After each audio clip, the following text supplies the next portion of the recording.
एक सिर्फ ख्याल रखना है कि मेरे हृदय में ईश्वरीय प्रकाश है, उसके बारे में आगे सोचना नहीं है। क्योंकि जब भी हम विचार करते हैं कैसा होगा वो प्रकाश, ईश्वर का प्रकाश कैसा होगा, सिर्फ इतना ही सोच के चलना है। जैसे हम मैथमेटिक्स में एक हाइपोथेसिस लेते हैं ना, कि दिस प्लस दिस और this multiplied by this is this और नॉट दिस, तो उसके बाद हम प्रूव करते हैं या डिसप्रूव करते हैं।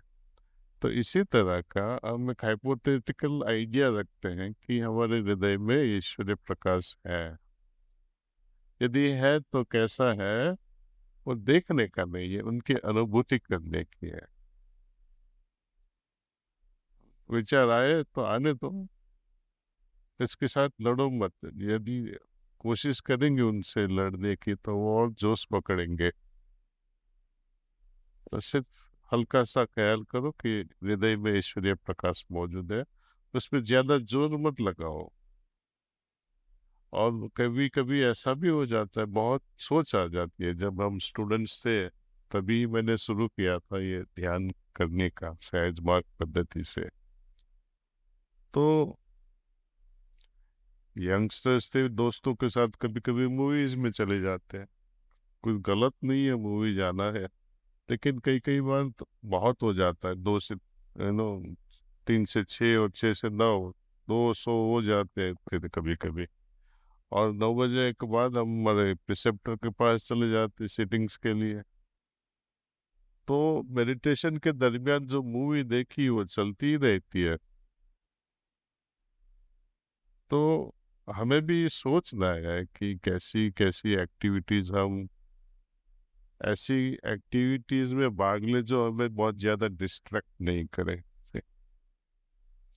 नहीं तो ऐसी मूवीज देखो कि जिससे अपने मन भारी न हो जाए अननेसेसरीली। कई लोग तो रोते हैं मूवीज में जाके, जैसे रोने के लिए आते हैं, ऐसा लगता है यहाँ से। और इतना भारी हृदय हो जाता होगा इन लोगों का कि वहां दुख हो रहा है तो अपने में भी दुख हो रहा है, वहां एक्साइटमेंट है तो यहाँ पे भी एक्साइटमेंट है। Observe as a witness, entertainment है, don't take it very seriously.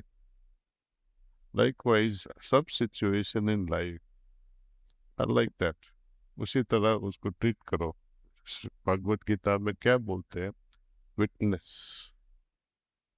Observe जो करते हैं और विटनेस जो करते हैं उसमें बड़ा फर्क है। ऑब्जर्व जब करते हैं हम तो पूरी एनर्जी उसमें चली जाती है, इमोशंस भी उसमें आ जाते हैं।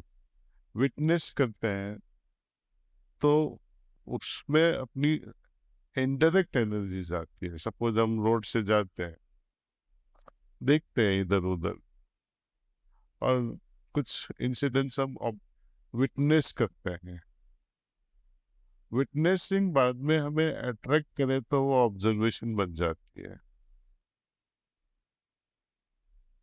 और यही विचार हमको ध्यान में परेशान करेंगे। जिसकी तरफ हमारी लगाव लग जाती है या घृणा हो जाती है, वही विचार बार बार आएंगे। तो ये जो लाइक्स पसंद, जो पसंद है नापसंद है, उससे परे जाना है ऐसे।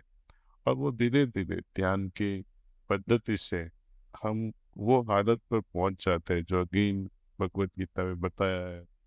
वैसे रहो कि जैसे कमल पानी में रहता है, वो पानी की असर उस पर, गंदे पानी की असर उसके पत्तों पे नहीं पड़ती है। कहना समझ में तो आता है, लेकिन कैसे करें, कैसे मन की अवस्था हम बनाए कि जिसकी वजह से ऐसी हालत पैदा हो जाए।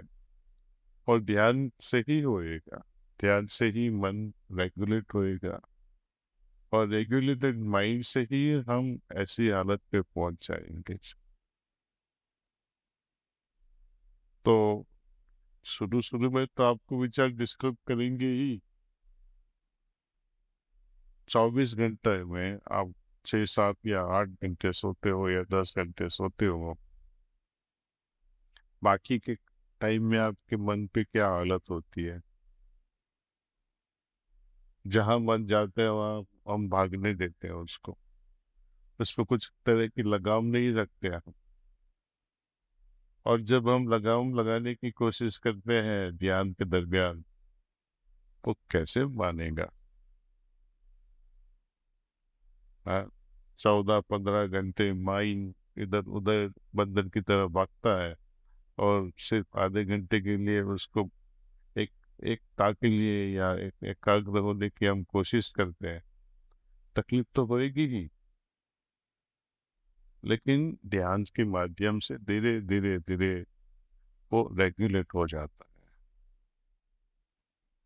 और वो माइंड जब रेगुलेट हो जाता है तो उससे अच्छा कोई अपना फ्रेंड भी नहीं होता है। जब हम माइंड हमारे कंट्रोल में नहीं होता है तो दुश्मन जैसा लगता है। ऐसे ऐसे विचार आते हैं, लेकिन ऐसे ऐसे विचार तो हमेशा आते हैं, लेकिन ध्यान के दरमियान हमारा अटेंशन विचार की ओर जाता है। आवाज बहुत होता है, माइंड में भी आवाज बहुत चलता ही रहता है, चलता ही रहता है। इतने विचार ध्यान के समय के अलावा इतने आते रहते हैं, लेकिन हम उससे पहचान नहीं पाते। बहुत क्राउडेड लगता है, शांत नहीं लगता। लेकिन जब हम शांत होकर ध्यान में बैठने की कोशिश करते हैं तो वो ये विचार आते हैं जिसको हम नोटिस करते हैं। इसलिए ऐसा लगता है कि ध्यान नहीं करते थे तब विचार नहीं आते थे, बस ये गलत बात है।